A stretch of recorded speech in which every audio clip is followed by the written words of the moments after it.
Me niego a presentarles a los intervinientes en este acto. Ya saben ustedes que simplemente Ignacio Camacho es el mejor articulista español contemporáneo y probablemente uno de los mejores de todos los tiempos, aunque a él le da mucha rabia que yo lo diga, pero sabe que hay cero hojanas. El maestro Herrera es prácticamente el gran dios de la radio, de la gran divinidad radiofónica de la historia de España. Pues trabajo a la COPE, no por otra cosa. Eso es.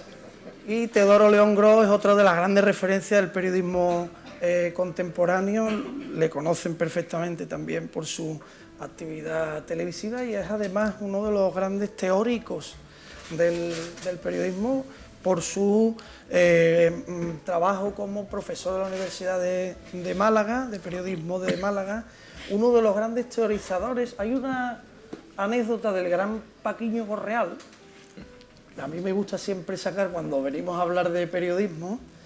Tú has escrito un libro que se titula La muerte del periodismo, que empiezo a recomendarle desde ya, lo haré bastantes veces en este acto, publicado por la editorial Deusto, en el que haces una teoría del periodismo contemporáneo, de un periodismo que empieza a languidecer y a nacer probablemente otro. Y Paquiño Correal, siempre que está en un acto donde se va a hablar de periodismo y de la teoría del periodismo, dice: mira, yo me he levantado esta mañana y he ido a una rueda de prensa, he llegado al periódico, la he cubierto, luego tenía que hacer una entrevista, la he pasado, que es para el domingo, he tenido que editar 2 páginas, he mirado un poquito el teletipo y perdonadme si no puedo decir nada de la teoría del periodismo porque es que estoy liadísimo con la práctica. Lo bueno de Teodoro es que puede hacer mucha teoría del periodismo porque está liadísimo con la práctica, como aquí todos los participantes. Yo me voy a remitir a repartir juegos, ellos son los que van a presentar el libro. Me gustaría dar paso primero al maestro Herrera para que haga una reflexión acerca de la muerte del periodismo, su opinión sobre el asunto. Y luego... La muerte del periodismo, bueno, hay un par de capítulos que no me ha dado tiempo a vaciar, vamos a llamar así. Pero sí que es muy interesante, que es evidentemente un diagnóstico sobre cuando habla de la muerte del periodismo es descriptivo, no lo anuncia. Simplemente dice que, igual que se murieron los dinosaurios, pero el periodismo, como la energía, ni se crea ni se destruye, simplemente se transforma. El problema es que lo que se está transformando a lo mejor tiene que ver poco con la melancolía del periodismo de nuestros mayores, que fueron nuestros maestros. Pero esto es... ¿Qué aborda este libro? ¿O qué es este libro y qué no es? No es un libelo, no es una autobiografía, no es una guía para principiantes y no es un autoflagelo tampoco. Sí es un libro erudito, es un libro documentado y es un libro, oiga, bien escrito, lo cual en los tiempos que corren, que el sujeto, el verbo y el predicado se pongan en orden y de forma correcta, no les diré que es casi milagroso, pero cuando menos es llamativo. ¿Qué aborda este libro? Pues mire usted, la relación de la prensa y el poder, que siempre ha sido áspera, pero que además es razonablemente, o es razonable que sea áspera. En el momento en el que no lo es, quizá el periodismo como oficio de contar aquellas cosas que el poder no quiere que se cuenten, deja de perder parte de su esencia. Pero también es verdad que hay veces que se mezclan por culpa del periodismo. Y porque el periodismo también a veces engloba lo peor de la política, que son muchas cosas, ¿no? Él empieza glosando la figura de uno de los grandes destroyers que ha tenido la relación política-periodismo, que es Donald Trump. Y algunos de los paralelismos de Donald Trump en España. Él señala a Pablo Iglesias, yo señalo particularmente a Pedro Sánchez. Yo creo que Pedro Sánchez es el Trump español, aunque también lo cita y también describe algunos de sus pasajes. Miren, antes el periodismo ponía en evidencia a la política. Había políticos que algún día se levantaban y decían, a ver qué regalito me va a dar hoy menganito, zutanito, tal cabecera o tal emisora de radio. Ahora se pretende que sea al revés, que sean los políticos quienes pongan en evidencia al periodismo, y algunos lo hacen o lo intentan hacer con particular fijación. Sostiene el autor que la polarización y el populismo indudablemente infectan al periodismo. ¿Por qué? Porque cuando ocurre eso, el periodismo desconecta de la verdad, que es uno de los pasajes del libro que particularmente más me ha interesado, y sustituye la verdad por el relato. Hemos hablado mucho, es decir, hemos hablado mucho de la posverdad, y seguramente todos hablamos de la posverdad y no sabemos qué carajo quiere decir la posverdad. ¿Qué es la posverdad? Es la mentira. Pues a lo mejor, seguramente, no exactamente la mentira. La posverdad es esa especie de apaño de charlatanes, es un desprecio a la verdad. Es un cambio del relato de las cosas. Ahora realmente se apuesta mucho por el relato, no por contar las cosas como son, sino por darle un relato a todo ello. El poder de influencia del periodismo, algunos creen que es muy superior al que realmente tiene. Incluso también se lo creen algunos periodistas, que son más influyentes de lo que son. Ahora mismo, dice el autor, que es muy difícil competir con Google y con Facebook. Y es verdad. Antes es verdad que periodistas que han sido maestros, de los 4 que estábamos aquí, pues a lo mejor escribían algunas líneas y el negro sobre el blanco tenía alguna influencia importante porque era la referencia de los lectores o la referencia de algunos medios, también entre ellos. Ahora Google, Facebook y todas las redes sociales, esas cosas el clic famoso, todo eso ha desvirtuado el periodismo que conocimos y lo está transformando en otra cosa que siempre nos provoca una cierta nostalgia del pasado. La sociedad, dice el autor, no tiene un gran concepto de nosotros.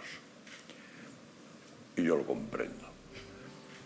Pero me hago preguntas que se desprenden de la lectura de este libro. ¿Es el periodismo ahora más débil? ¿Morirá pronto el papel?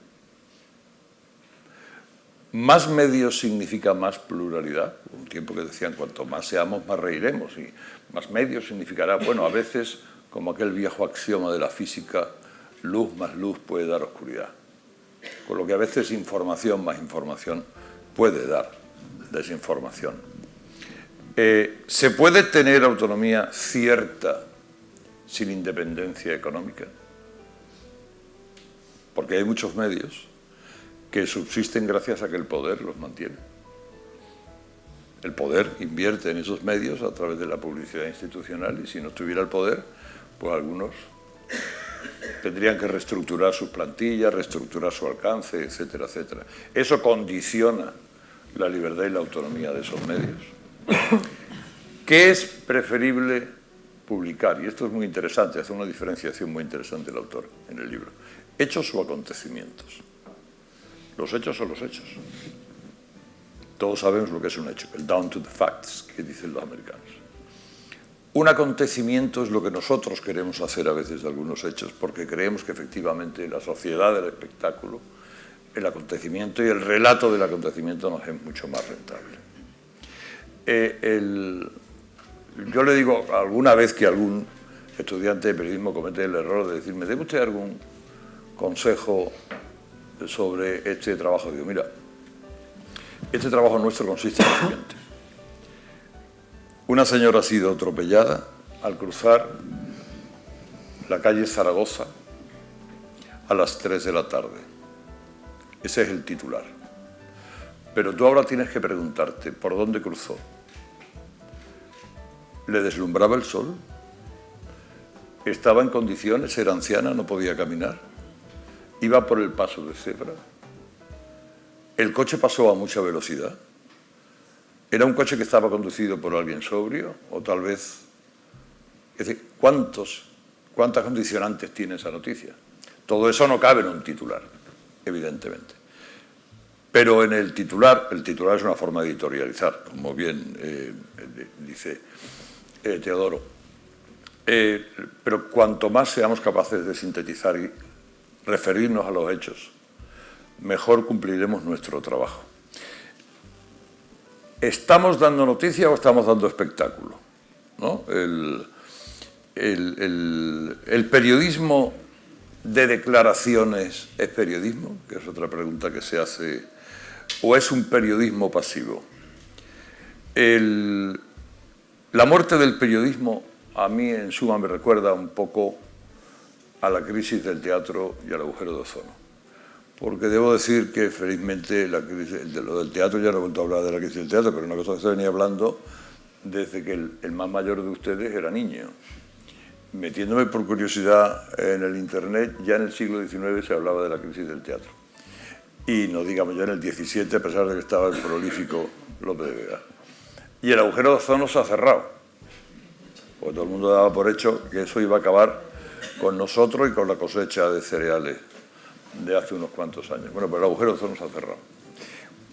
Pues yo creo que a lo mejor el diagnóstico que realiza el relato, que son dos palabras con las que tiene mucho cuidado él en el libro, es meramente descriptivo. Sobrevivirá, pero posiblemente de otra manera.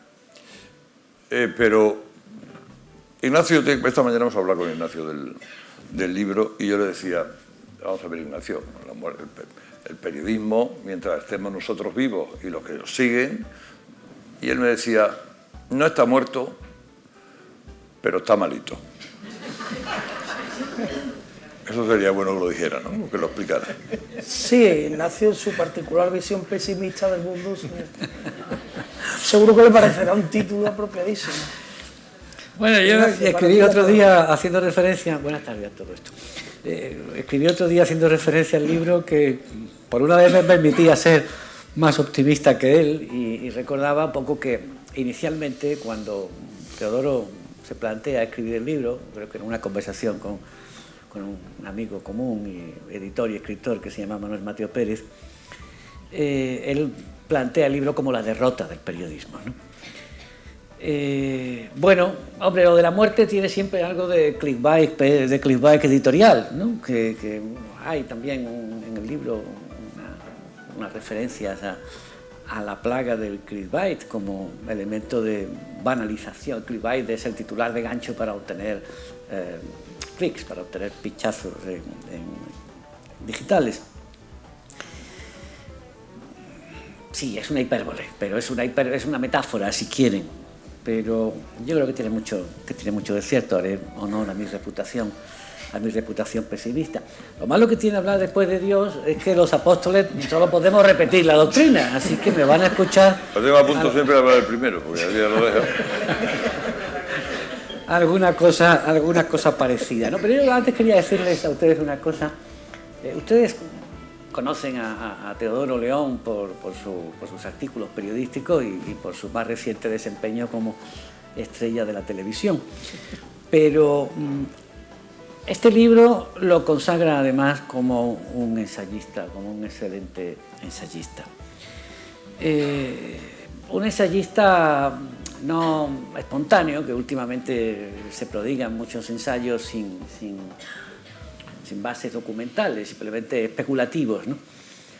Este es un ensayo con documentación, con análisis y con un método científico de ciencia social. Es decir, es un ensayo muy serio, que demuestra además su larga experiencia como investigador universitario y como profesor de varias generaciones de periodistas malagueños. Pero bueno, decíamos lo de la hipérbole, ¿no? Yo creo que sí hay, por lo menos, una derrota, un declive del periodismo. Quizá no tanto como actividad informativa, pero sí, y de eso va básicamente este libro, como actor democrático. Es decir, como agente activo del mecanismo de contrapesos y que rige el funcionamiento del sistema de libertades. Sin periodismo no hay democracia, porque no hay información. Esto no es una defensa corporativa. Esto ya lo decía Tocqueville, que no era periodista, pues bueno, casi. No hay información veraz, no hay información contrastada, y lo que queda, si quitamos el periodismo, si el periodismo efectivamente se muere, desaparece, lo que queda es la jungla digital, la jungla del asfalto, en aquella película de John Huston en la que el policía al final apaga todas las emisoras donde están sonando los patrulleros y dice: lo que queda aquí es el silencio, y la gente que está fuera queda a merced de la delincuencia y de la barbarie.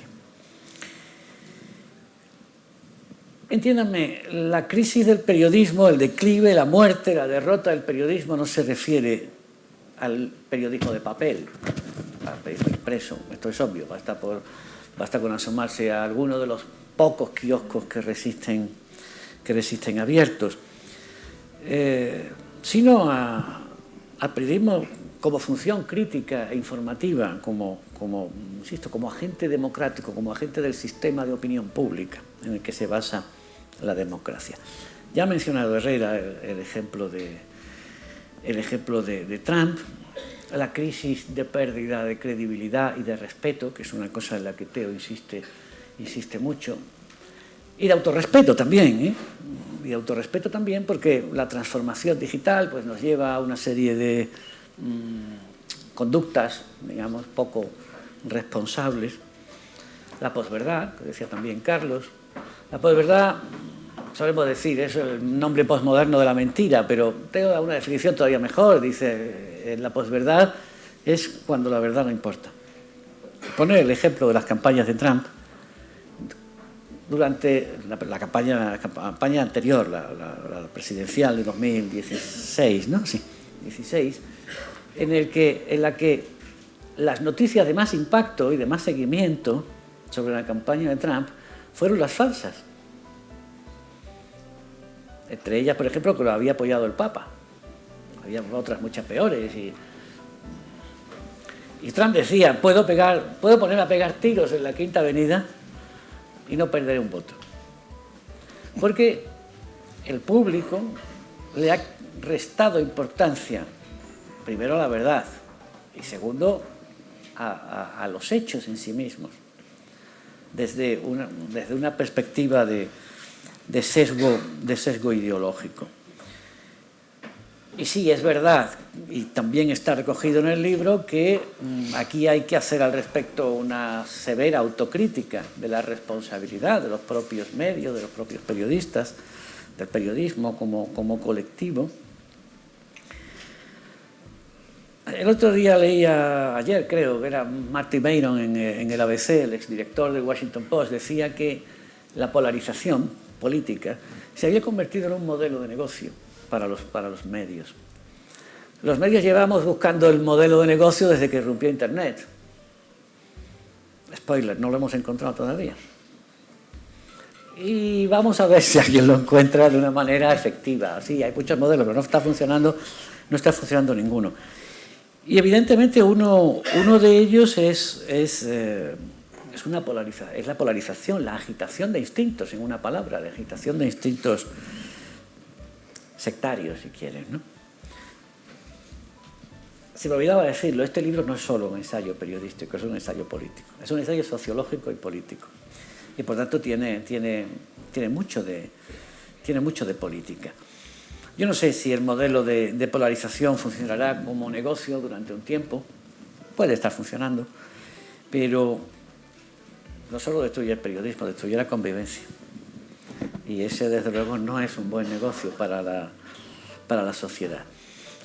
Yo sí soy, Alberto, más apocalíptico que Teo respecto al papel de la irrupción digital en esta crisis, que Teo aborda, pero de una manera menos profunda que la política.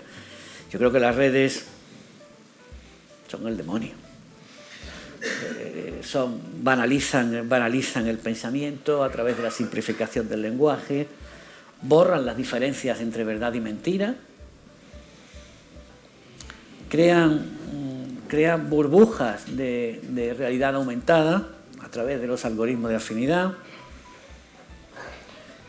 y hacen creer a la gente que tiene información, que ya tiene suficiente información, y además una información democrática, democratizada, frente al poder de las castas periodísticas, ¿no?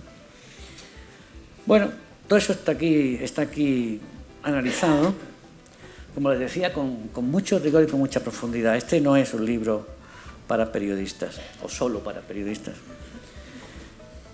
Es un libro de sociología política y es un libro que será tan imprescindible en el futuro como esos que han salido los últimos años sobre, que más o menos tienen todos el título parecido, cómo caen las democracias, cómo se acaba la democracia, etc.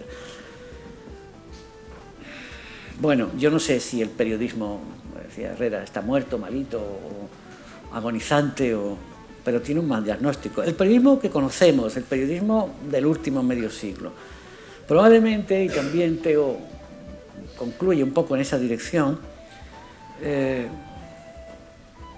habrá otro periodismo, irá hacia algún sitio.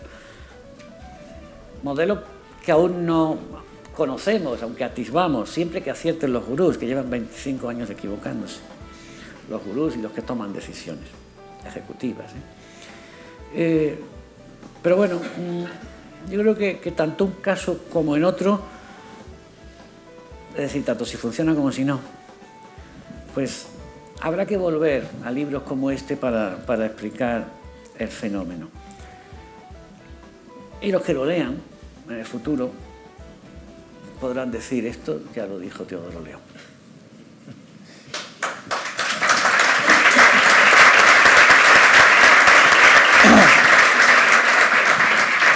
Todos han tocado muchísimos temas, que supongo que tendrás que ir ahora con el bisturí trabajando. Y luego abrimos aquí un debate, pero me gustaría que analizases los temas de la independencia económica, las fake news, las redes. Hasta Carlos Herrera ha tocado un tema también que suele preguntarlo mucha gente: ¿cuánto va a durar el papel? Cómo se monetiza el actual sistema, el actual sector periodístico para que la independencia pueda estar vigente. En fin, hay muchos temas aquí. Y sobre todo si el deterioro del periodismo es también el deterioro de la democracia liberal. Sí, bueno, ante todo, buenas tardes. Permítanme decirles, en fin, lo emocionante que es ver una sala llena, y más para asistir a un entierro, sí, que no son horas. Sobre todo porque yo, como ustedes saben, soy sevillano adoptivo, estoy en primero de sevillanía, y agradezco mucho a 3 sevillanos magníficos como Alberto, Ignacio y Carlos que me hayan acompañado, en fin, para que yo no pasara inadvertido. Parafraseando aquello que decía Mark Twain de que es mejor callarse y parecer tonto que abrir la boca y demostrar que lo eres, dan ganas de callarse y que parezca que lo que dicen Carlos e Ignacio me retrata y no arriesgarme al desencanto. Pero yo creo que un periodista es alguien que, sobre todo, por encima de todo, un periodista es alguien que sabe hacer las preguntas adecuadas, sin tener las respuestas. Esto es una cosa que decía el matemático Terence Tao, muy certera. A mí siempre me lo ha parecido como periodista. Decía, el problema no es no tener las respuestas, el problema es no tener las preguntas. Las respuestas ya vendrán, pero alguien tiene que empezar haciendo las preguntas adecuadas. Las que han formulado Ignacio y Carlos, y ahora Alberto, son las preguntas adecuadas. Permítanme solo un instante aclarar esto de la muerte del periodismo. Efectivamente, el ejercicio del periodismo no ha muerto. Hay ejercicios periodísticos brillantísimos. En esta sala veo a algunos colegas, pero especialmente quienes me acompañan aquí, no es una cortesía. Cada día demuestran que se puede seguir trabajando en esta profesión y haciendo cosas extraordinarias. Ni han muerto los periodistas, ni ha muerto el periodismo. Ha muerto un periodismo. Y seguramente lo que, sobre todo en nuestra generación, pensaríamos que es el periodismo con mayúsculas. Y efectivamente, es como la energía, el periodismo no muere en el sentido de desaparición, el periodismo se va a transformar en otra cosa. Ya veremos qué es esa cosa. Lo que sabemos es que no va a ser la que era. Y la que era, pues era una gran conquista de la sociedad democrática, de la modernidad,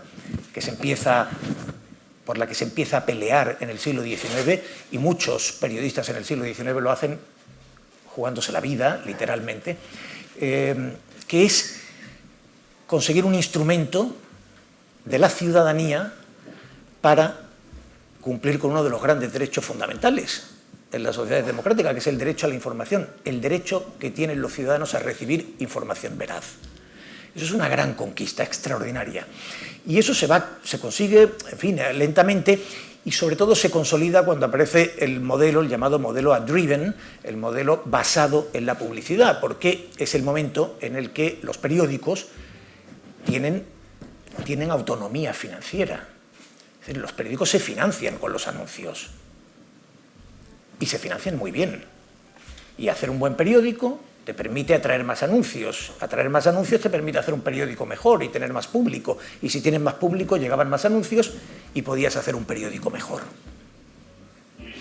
Y eso permite que el periodismo se convierta, algunos lo llamaron cuarto poder, a mí me pareció siempre una expresión desafortunada, pero en cualquier caso se convierta en un poder, indudablemente. La teoría periodística, un contrapoder, pero en cualquier caso un poder. Un poder que era capaz de intimidar al poder político y al poder económico. ¿Con qué? Con la influencia y la transparencia, es decir, con que la sociedad supiera lo que estaban haciendo esos dirigentes políticos o esos responsables económicos. Y eso hacía, hemos vivido esa época, eso hacía que un ministro por la mañana no se le quitara del todo el temblor de manos hasta que no leyera los periódicos, hasta que no estuviera seguro de que no había ninguna noticia que le afectara. Ese temblor de rodillas solo se pasaba después de ver los editoriales, las columnas de opinión influyentes y de estar seguro que ese día estabas indemne. Pero lo cierto es que les intimidaba de verdad. No les intimidaba en el sentido de bueno, pues vamos a ejercer un poder por el gusto de abusar de este. No.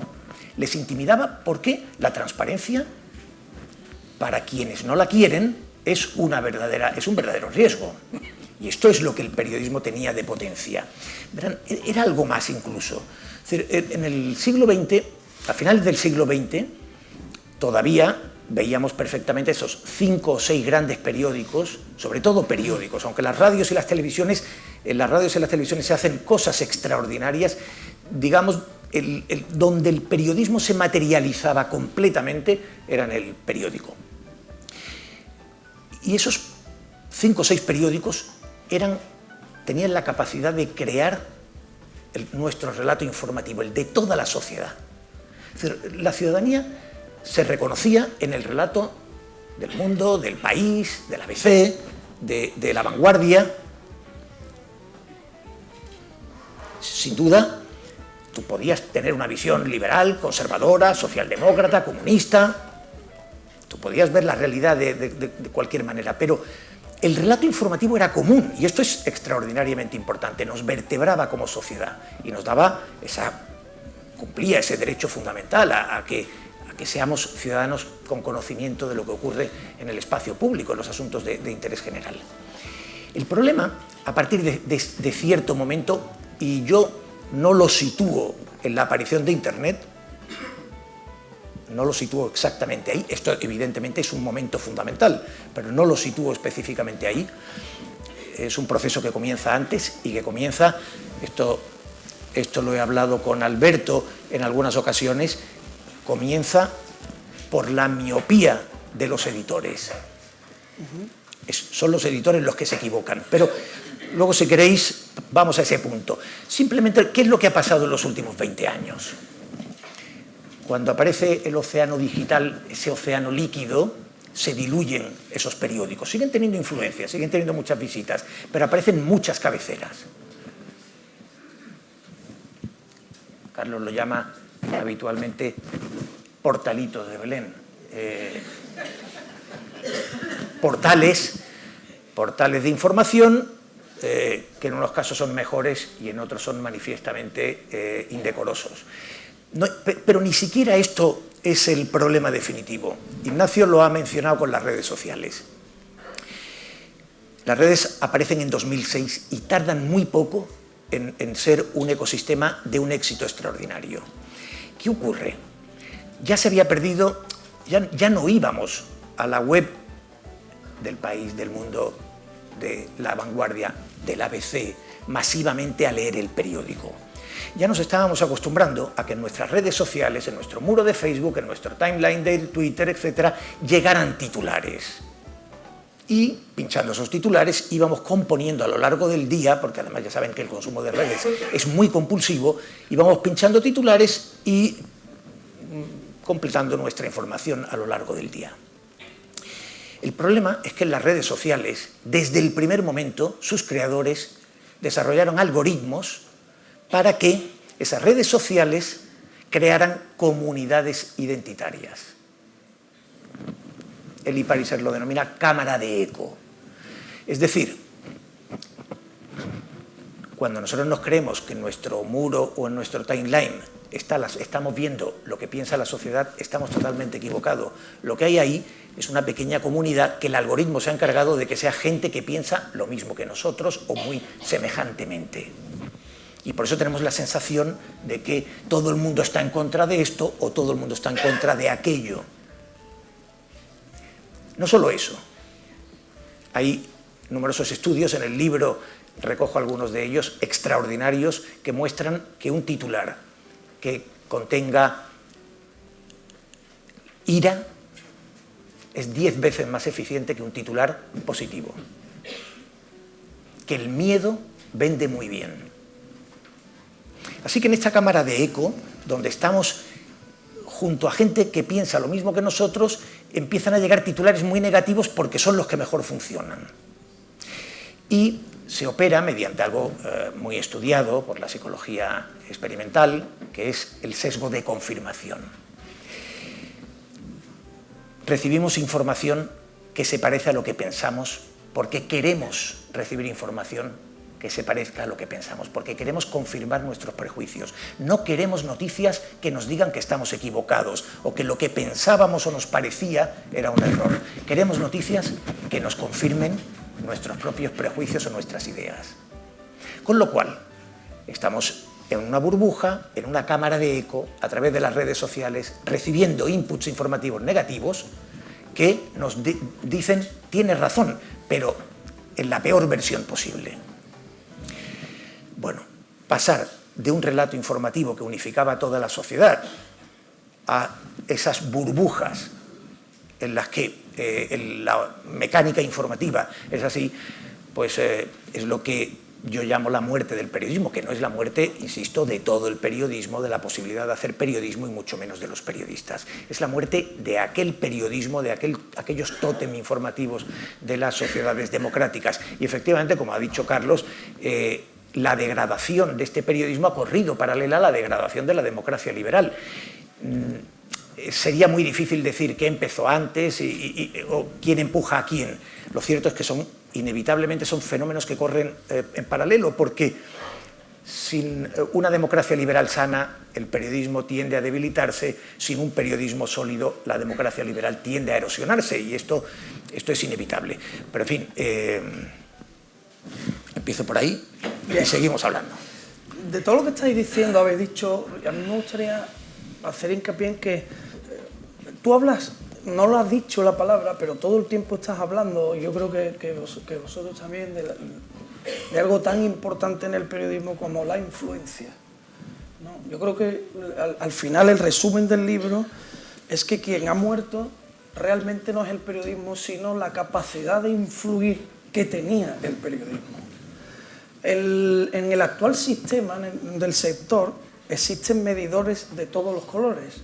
Se puede medir la audiencia que ha entrado y ha salido sin entrar directamente en tu web, los que han entrado directamente en tu web, cuánto tiempo ha estado cada uno.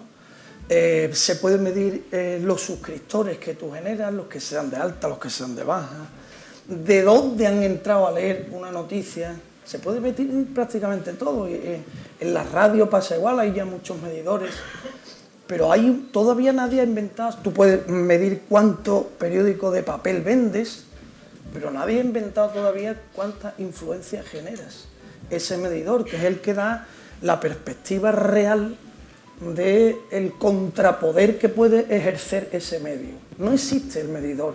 Está el GFK de la audiencia, el Adobe de los suscriptores premium, el EGN, la OJB y 1000 medidores. Pero ninguno te dice realmente cuánto efecto ha tenido el artículo de Teodoro León Gros del domingo, el de Ignacio Camacho del martes en ABC, o el editorial de Carlos Herrera el miércoles por la mañana. ¿Cuánto efecto real sobre el poder, sobre la sociedad ha tenido ese? Y yo creo que ahí es donde está el verdadero problema, porque se han construido trampas.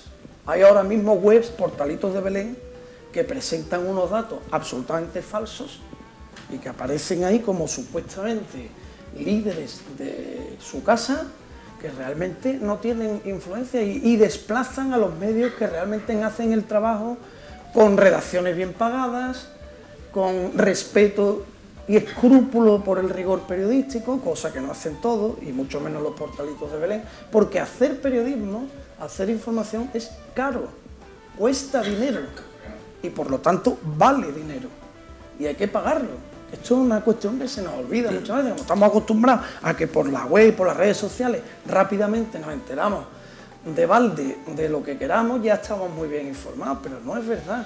El periodismo cuesta dinero y para ser influyente hay que invertir. De ahí lo que hemos hablado tantas veces de la visión de los editores. Cuando no hay que hablar del periodismo de extorsión, que también ha existido. Claro. Que no es nuevo. El impuesto revolucionario. No es nuevo de ahora, me parece que efectivamente los portalitos de Belén utilizan mucho la extorsión a determinada entidad, a determinado político, a determinado colectivo, para que ese colectivo invierta en ese periódico, etc. Eso es antiguo, no, ahora digital, eso ya viene de otro, porque el periodismo de extorsión ha existido. Ahora, claro, al multiplicarse las voces o los altavoces de la... se multiplica por... Tú pones algunos ejemplos en el libro muy curiosos, ¿no? de irresponsabilidad manifiesta, claro. Entonces, separar la paja o el grano, nunca he entendido bien el refrán ese, que es lo que hay que separar, pero... el grano de la paja. El grano de la paja. Perdón. Claro, es que separar el grano de la paja y decir estos son los buenos y estos claramente son los malos no es tan fácil, no es tan fácil, porque hay comportamientos extorsionadores hasta en lo bueno a veces. ¿Y cómo se mide la influencia? Es una cosa... la influencia se mide en que si tú hoy publicas una receta de pollo al chilindrón, ese día se acaba el pollo en las carnicerías de tu pueblo. Pero claro, eso no sabemos si se ha acabado el pollo porque estaba en oferta, porque había poco pollo, porque el chilindrón le gusta a la gente, o porque ese era el día del pollo en las casas. Pero bueno, nos da una idea. Pero eso es un intangible, no deja de ser. Bueno, a ver, ahí es verdad. Yo creo que la influencia... Philip Meyer dice que efectivamente el periodismo empieza a morir en función de su influencia, o él habla de la desaparición, en fin, la derrota que mencionaba Ignacio, al perderse la influencia. Yo creo que además, al perderse la influencia, los políticos le pierden el miedo, entendido como el temor a que la acción del periodismo les creara problemas, y al perderles el miedo le pierden el respeto. Y en fin, claro, a partir de ahí... Cuando pensamos en influencia, los que tenemos una edad, no digo que ustedes, que son aparatosamente jóvenes, pero los que tenemos una edad, pues nos acordamos de Emilio Romero y el Diario Pueblo, por ejemplo. El Diario Pueblo era una redacción con todos los avíos de ser protagonista de una serie norteamericana. ¿Por qué? Pues porque allí estaba García, estaba Del Pozo, estaba el Mil, estaba el otro, estaban los que, Miguel Ángel Aguilar, los que nosotros consideramos los maestros de esto, los más grandes. O la redacción de ABC, el clásico de ABC, donde están unos nombres que solamente ponerlos en el papel te hacen temblar. Hay redacciones influyentes como aquella, como la primera redacción del País, que también tenía un carácter influyente. Ahora mismo el País, digamos que anda por otros derroteros. ¿Existen esas redacciones? Claro, yo creo que no. No existen, bueno, en todas las cosas se diezmaron. Es decir, en las dos crisis han tenido un adelgazamiento extraordinario. Pero quería decir un dato, un aspecto que sí que me parece importante, digo, volviendo a la influencia. El estudio de referencia que seguramente mejor se puede utilizar, que es el informe del Instituto Reuters en la Universidad de Oxford, sitúa a España como uno de los 3 países donde la confianza en las noticias es más baja. Apenas un tercio de la población tiene confianza constantemente en la información que recibe. Eso significa que hay 2 tercios que no tienen confianza constantemente. Y el problema es que cuando se pierde el prestigio, cuando el periodismo pierde reputación, esto sucede porque está sacrificando su credibilidad. ¿Pero por qué se pierde ese prestigio? Bueno, ¿qué hemos hecho nosotros? Porque la parte de autocrítica también es importante, ¿no? Sí, pero, a ver, el problema, yo creo que en muchas ocasiones, vamos a decirlo claro, una vez que el periodismo pierde la publicidad, que en un 60-65% acaba en Google y en Facebook, que además se enriquecen, Martí Meiros lo decía en esta estupenda entrevista en ABC, que además se enriquece con una información que elaboran los periódicos, es decir, nosotros la hacemos, los periódicos la pagan mientras se empobrecen y se enriquecían Google y Facebook.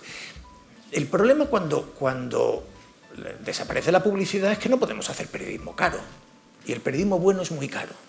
Y por tanto tenemos que empezar a hacer un periodismo más barato. Y hacer un periodismo más barato es un periodismo que va perdiendo consistencia, que en muchos casos nos lleva a ir, y Carlos ha puesto énfasis en ese punto, a ir de los hechos a los acontecimientos, ¿no? Es decir, al espectáculo, la tabloidización, hacer un periodismo más popular, más de impacto más fácil, porque en ese momento estamos ya con los medidores a los que te referías, Alberto.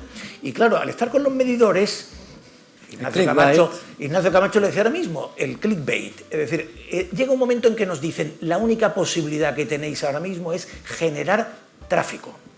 Y por tanto tú no puedes generar tráfico, no puedes esperar que en esas burbujas de las redes funcionen tus grandes informaciones, entre otras cosas porque cada vez tienen menos dinero para hacerla. Pero en cambio sabes qué decir, lo que le pasó a Feijóo bajando del avión y no te puedes imaginar.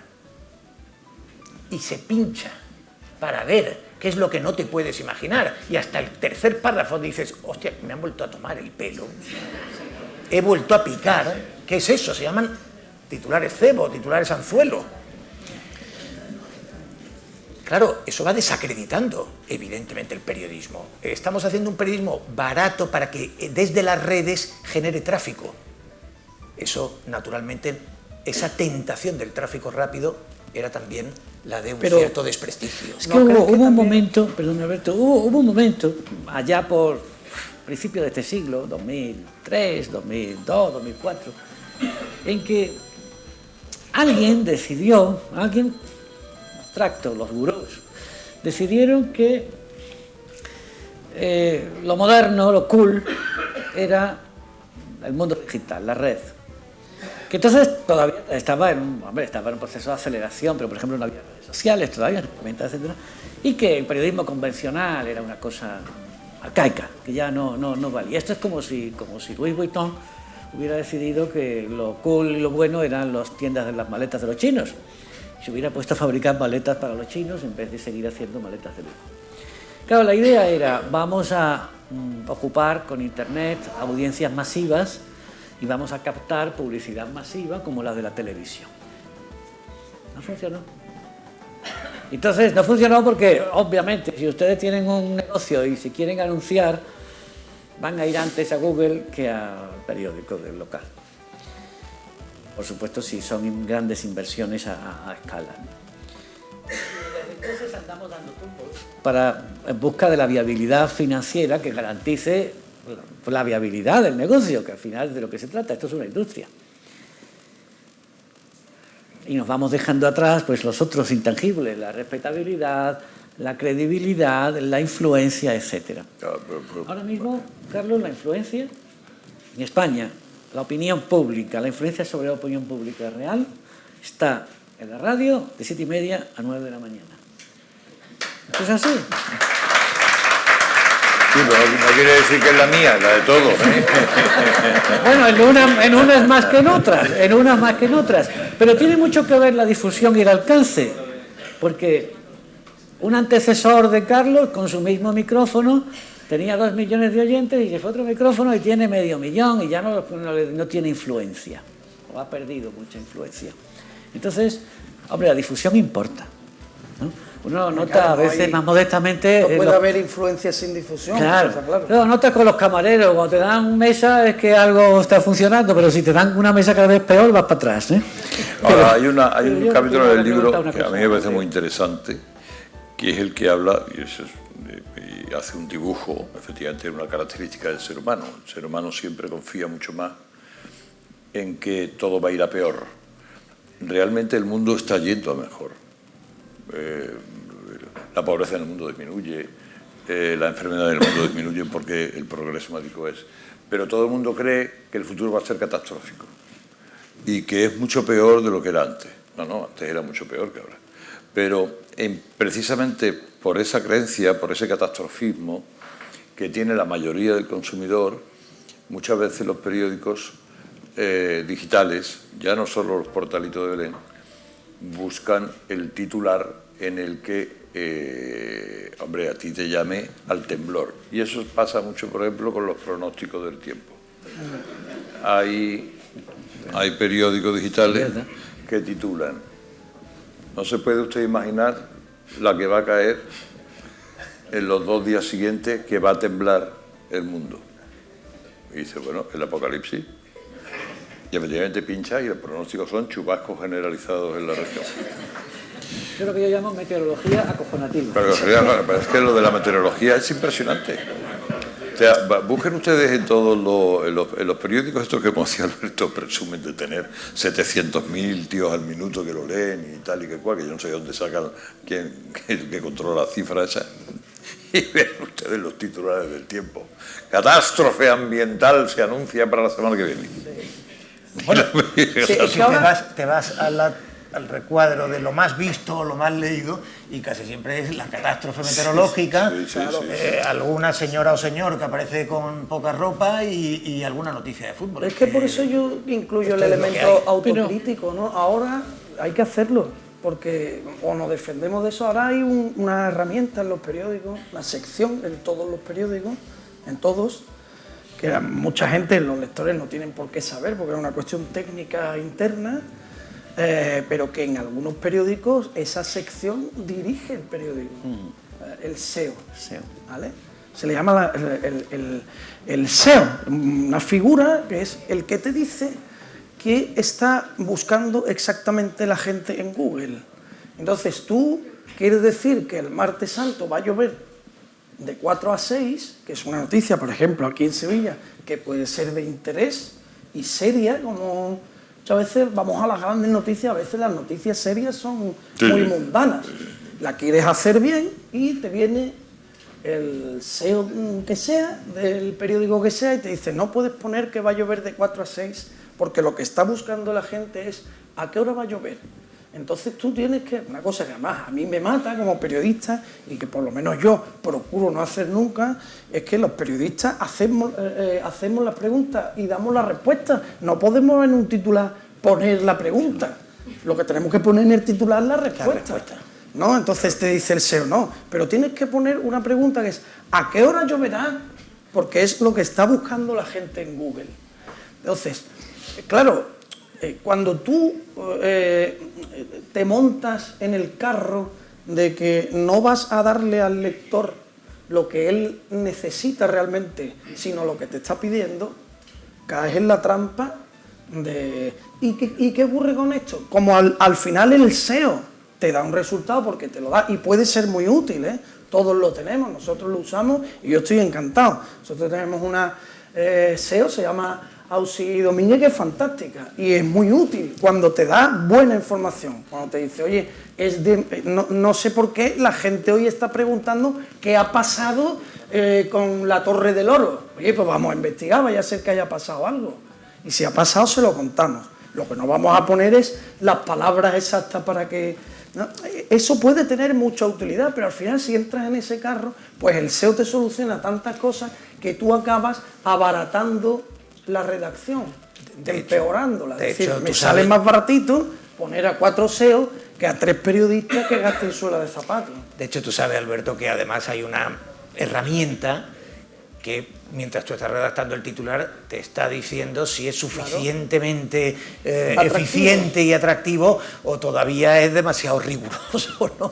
Y a ver, volvamos a la dicotomía, hechos y acontecimientos. Esa es la dicotomía entre la razón y la emoción, es la dicotomía entre el espectáculo o la información, entre la información y el infotainment o infoentretenimiento, que es a lo que ha ido tendiendo en buena medida con todo esto el periodismo.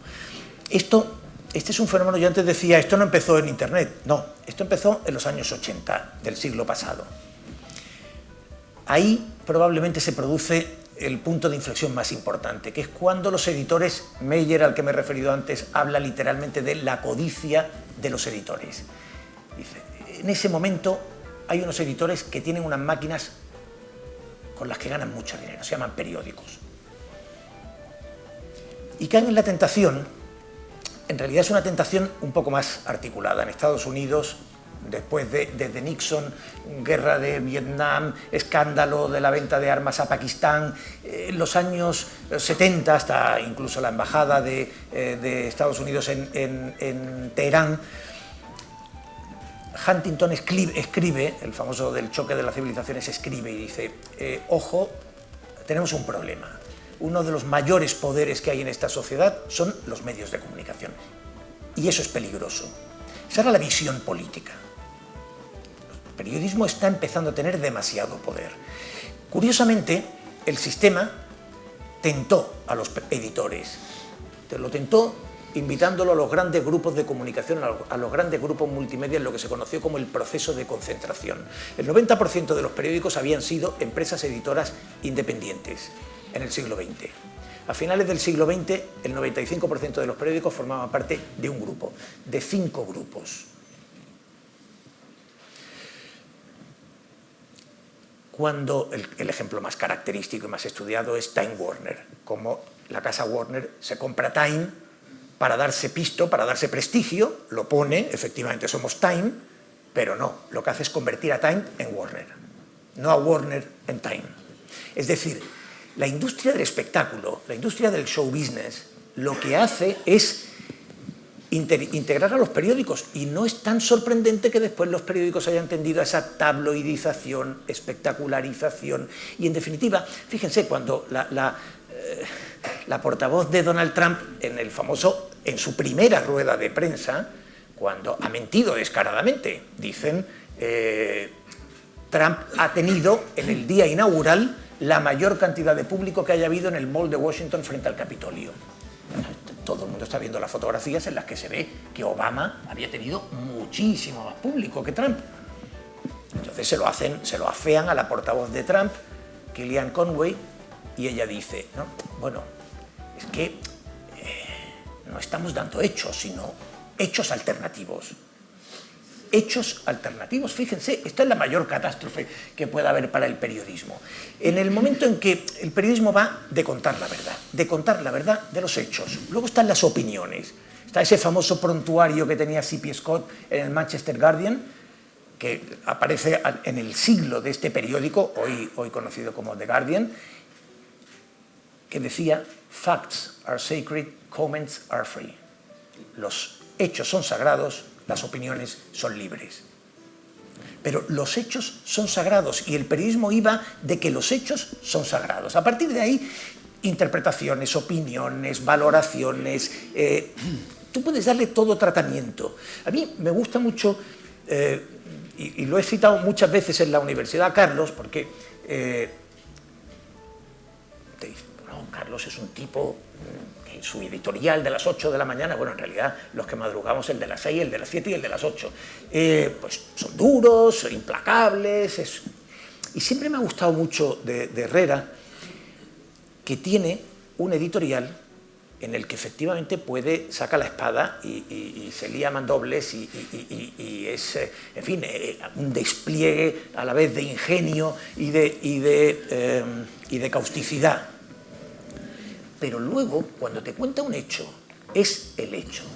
Es decir, el periodismo no tiene ningún problema con que haya opiniones tan, evidentemente, tan subjetivas y tan intensas, tan apasionadas como sea necesario. El problema del periodismo no es ese. El problema del periodismo es cuando no tiene hechos, cuando no consideramos que esa parte sagrada, nosotros somos los sacerdotes, las vestales del templo de la verdad de los hechos. Y ese es el gran problema. Del anclaje epistémico. Pero ya que estás deslizándote inevitablemente hacia la política, porque es verdad que el periodismo es una actividad parapolítica y que la temperatura de los medios, no nos engañemos, la de la política, ¿hasta qué punto la derrota del periodismo es la victoria del populismo? O viceversa. Yo creo, y aprovecho, Carlos, para ir a Pedro Sánchez y a Pablo Iglesias, que antes creo que ha podido quedar una próxima maldad.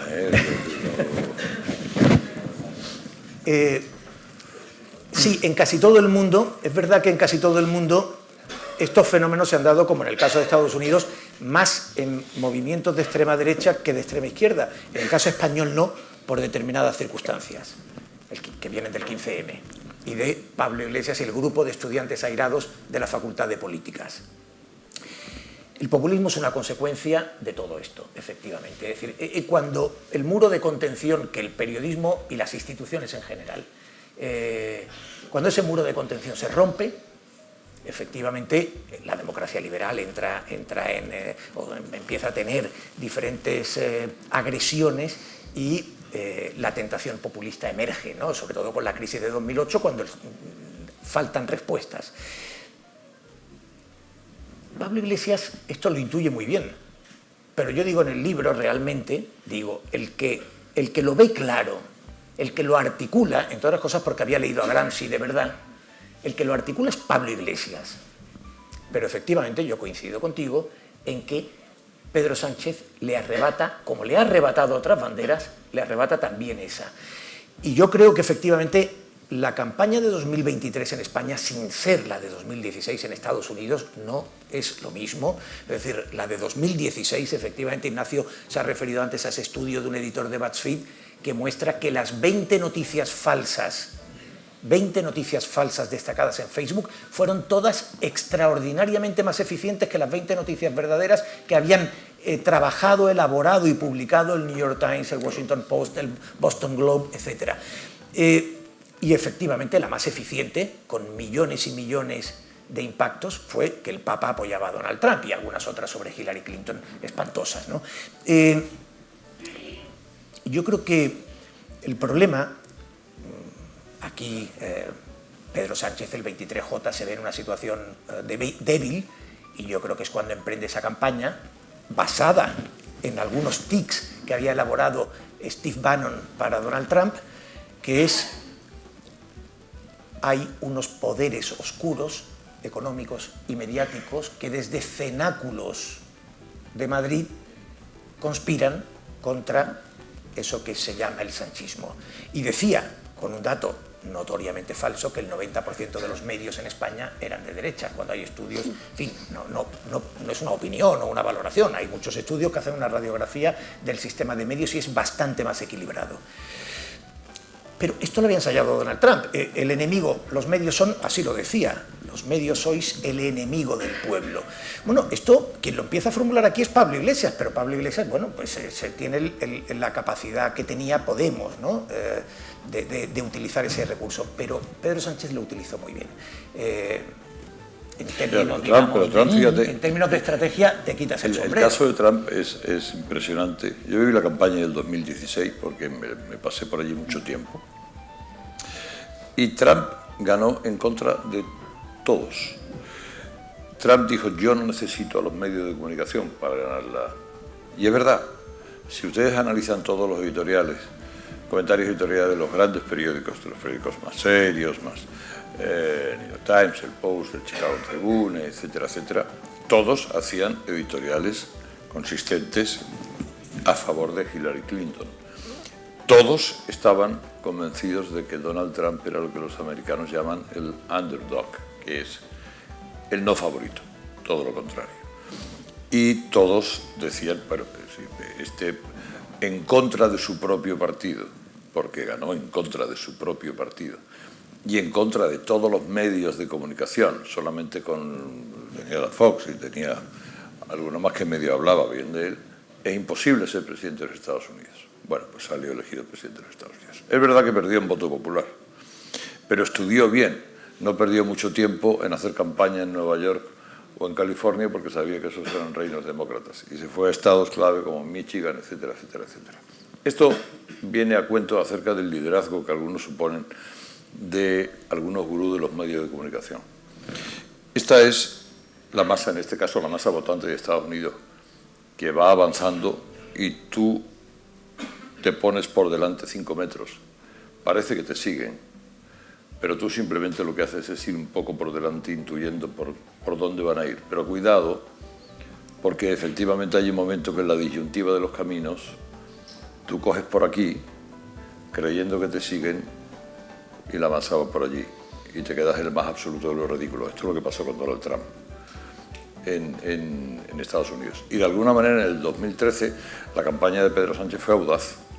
El golpe propio, ese golpe imaginativo de convocar elecciones después de que perdiera unas municipales y unas autonómicas más de forma cualitativa que cuantitativa, es decir, no hubo tanta diferencia de votos.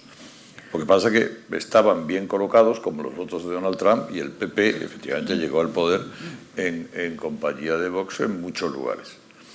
Pero él eso lo analizó bien. Dijo, yo convoco ahora, lo cual desde el punto de vista democrático es irreprochable. Me han desautorizado en unas elecciones, por lo tanto convoco al pueblo que diga si sigo o no sigo. Eso democráticamente es irreprochable. Ahora bien, yo voy a procurar, he aprendido de Donald Trump que esta campaña, estos 3 meses, sean los meses de las mentiras de Feijóo. Fíjese usted, las mentiras de Feijóo, el tío que más mentiras ha contado, no se le cuenta la verdad ni al médico. Y en eso que él llamaba los constantes cambios de opinión. Todo era un invento de la prensa. Bueno, pues le salió bien porque perdió las elecciones, no por mucho, y luego, en fin, ha formado las alianzas infernales estas que no sé exactamente dónde llevarán ni a él ni al país. Donde le lleven a él, particularmente a mí, tampoco me quita el sueño, pero donde le lleva al país sí. Pero es que las concomitancias entre dos personajes tan distintos como Donald Trump y Pedro Sánchez, yo por eso lo señalaba antes, por eso les quería explicar esto. Coinciden en lo fundamental, que es la carencia absoluta de principios. No tienen escrúpulos, absolutamente si no ningún escrúpulo. Bueno, tampoco hay ni estatutos del partido. Sí, pero sí. por ejemplo, la mentira, la institucionalización de la mentira, que es de lo que estamos hablando en el fondo, no sería posible, primero, si la ciudadanía le diera cierta importancia a la verdad. Es decir, si no estuviera dispuesta a absolver la mentira siempre que venga de su lado. Y en segundo lugar, si a partir de esa necesidad de saber lo que es cierto y lo que no, lo que tiene o no tiene anclaje en la realidad, confiara en alguna clase de instrumento que hasta ahora venía siendo el periodismo, los medios audiovisuales, escritos o como quieran, como herramientas de verificación. Porque está claro que el monopolio de la información ya no lo perdimos hace tiempo y es una consecuencia natural del desarrollo tecnológico. Pero si perdemos el monopolio de la verificación, y ese hay que ganárselo, no te lo dan porque sí, hay que ganárselo. Si perdemos eso, entonces sí, Teodoro, entonces al hoyo.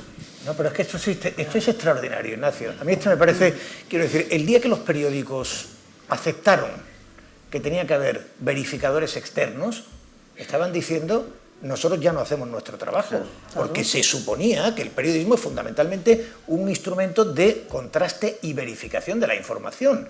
Es decir, ya de entrada cuando tú dices, venga, acá hay unos verificadores externos, pero ¿sabes lo que ha pasado?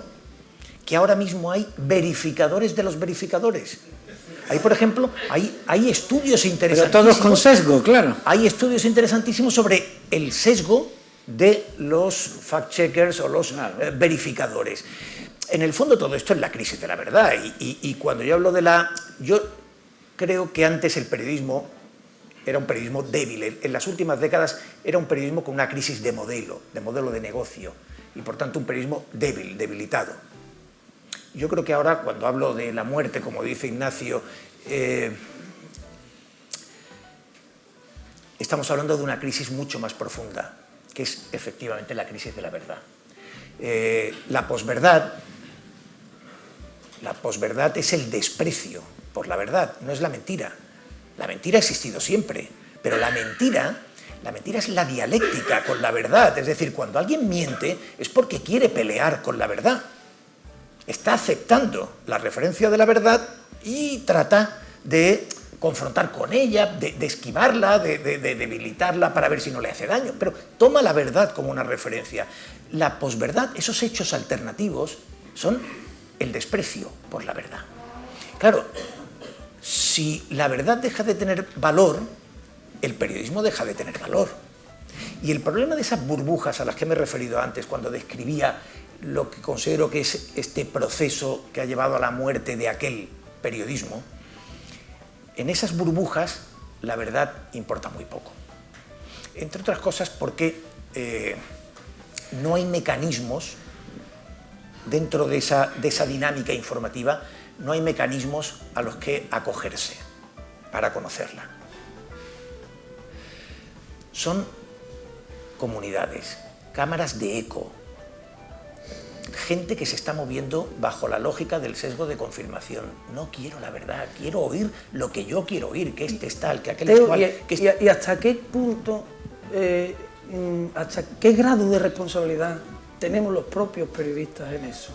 En el trincherismo, en la polarización, en aparecer en tertulia los que van a defender a un partido a un lado del presentador y los que van a defender a otro partido al otro lado del presentador, en las portavocías. Ha dicho Carlos antes una cosa muy importante, que es la dependencia institucional de los medios. Es que eso es clave. Cuando tú dependes institucionalmente de una administración gobernada por un partido político, la tendencia a ejercer de portavoz en lugar de periodista que va a contrastar una información, sino simplemente a difundir lo que el teléfono rojo transmite esa mañana. Tú no está muriendo el periodismo, se está suicidando. Sí, es verdad que quizás nos falten héroes, incluso héroes de la retirada. Aquí hay un par de ellos y vosotros tres lo sois. Yo creo creo que es verdad que hay mucha gente que... Bueno, tú diriges un periódico, tampoco está mal, ¿eh? Yo estoy pensando en los que ganan el sueldo mínimo.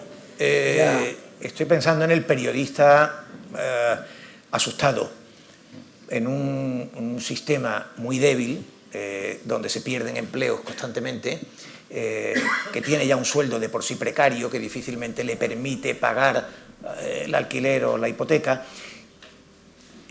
Yo tiendo a ser comprensivo con ese periodista. Yo creo, sí, claro. Ignacio antes ha mencionado, yo creo, Alberto, tienes razón en que nos falta a veces consistencia moral, pero yo creo que los editores, y especialmente esos gurús con un MBA que contrataron para que nos dijeran a los periodistas lo que teníamos por dónde teníamos que ir, cuál era en fin, el negocio interesante para el periodismo en lugar del que nosotros sabíamos hacer y sabíamos que era el periodismo que tenía sentido, yo creo que han ido llevándonos a una situación en la que efectivamente podemos decir que nos faltan héroes, pero donde los reproches al periodista, hay un periodista, en fin, yo tiendo a ser muy comprensivo, incluso también con los propios ciudadanos. Pero yo no te hablaba, yo creo que yo no te hablaba de los periodistas precarios. Yo te hablo de otros periodistas que están de los en una editores y situación, los... que tú quieras menos precariedad. Y sin embargo, para defender su cabecera o su medio, es capaz de contarle a la gente cosas que sabe. Yo creo que un periodista de ninguna manera y bajo ningún concepto, esté en la situación que esté, debe contar jamás algo que sabe que es mentira. Y eso ocurre. A ver, lleva la conciencia de cada individuo. Si tú estás contando una mentira y sabes que es una mentira, pues eres un... Bueno, pongan ustedes el calificativo que quieran, ¿no? Eso ocurre, pero ocurre más que no publicas algo que sabes que es verdad. Ah, claro, que es tan nefasto como lo otro, ¿no? Pero fíjate que esto funciona, Alberto. Yo antes decía, hubo un tiempo en el que media docena de cabeceras poderosas conformaban el relato de toda la sociedad. Ahí un periódico podía no publicar una noticia, pero tardabas una hora al empezar el día en saber esa noticia. Es decir, sabías que una información relevante salía adelante. El problema del sistema este de burbujas, de cámaras de eco, es que en algunas burbujas todavía no saben que la mujer de Pedro Sánchez participó en adjudicaciones como mínimo muy polémicas. Y en otra burbuja a lo mejor no saben que el novio de Ayuso hizo prácticas irregulares y quizás delictivas. Porque, volvamos al sesgo de confirmación, no lo saben porque no quieren, pero es que el sistema informativo de burbujas permite que allí no entre esa noticia, porque la información que tienen es pinchando titulares que llegan a través de su propio muro, de su propio timeline. Yo creo que hay una... Evidentemente podemos interpelarnos como ciudadanos y como periodistas y decir, oiga, ¿va usted a permitir esto? ¿Voy yo a permitir esto? ¿Voy yo a no pagar por información? Nosotros trabajamos en un periódico, la radio tiene otro funcionamiento, pero Carlos también forma parte del mismo periódico, por el que se paga, por cuyas informaciones y opiniones se paga. Y somos muy conscientes de que es muy tentador para el lector, para el ciudadano, irse a las que no se paga. Nosotros tratamos de convencerles día a día de que merece la pena pagar. Y yo creo que sí que hay una responsabilidad en cada uno cuando dice, no, prefiero seguir teniendo, no sé si es muy buena, pero es gratis. Si tú aceptas una información que no sabes si es buena, pero que es gratis, evidentemente eres parte del sistema. Yeah. Debemos terminar con un poco Pues estos de señores alegría, tendrán que ir a cenar. Y además hay quien madruga aquí. Sí, no, que no se tiene que ir a cenar, se tiene que ir a dormir. Digo que debemos terminar con un poco de Eso, alegría, un ¿no? poquito de esperanza, ¿no? Como has dicho al principio que estás haciendo primero de sevillanía, yo creo que ya vas por lo menos por cuarto. ¿A qué hora sale la resurrección del periodismo?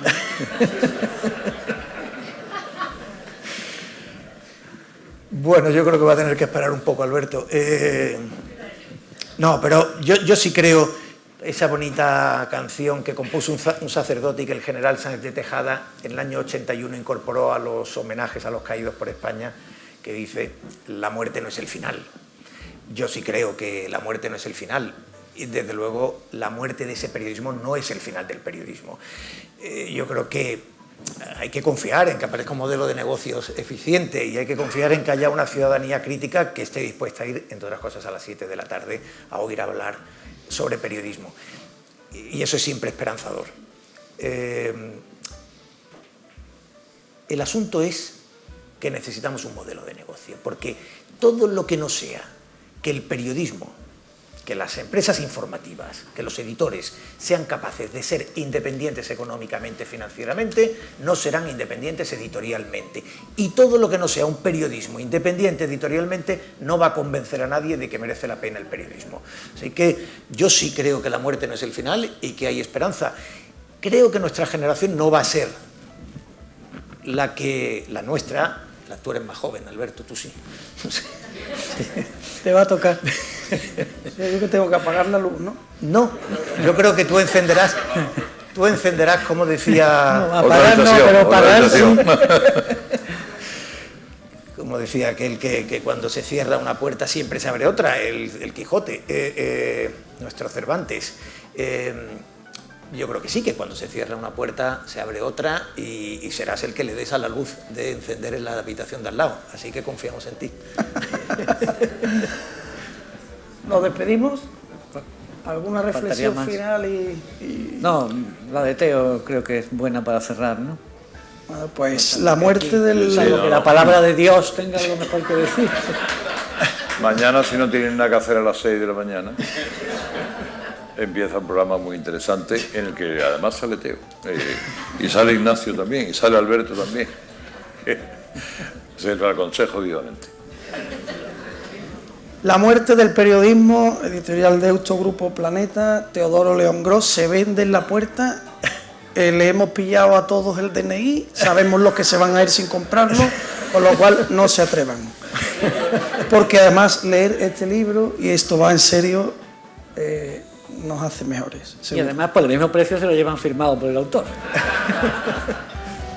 Muchísimas gracias.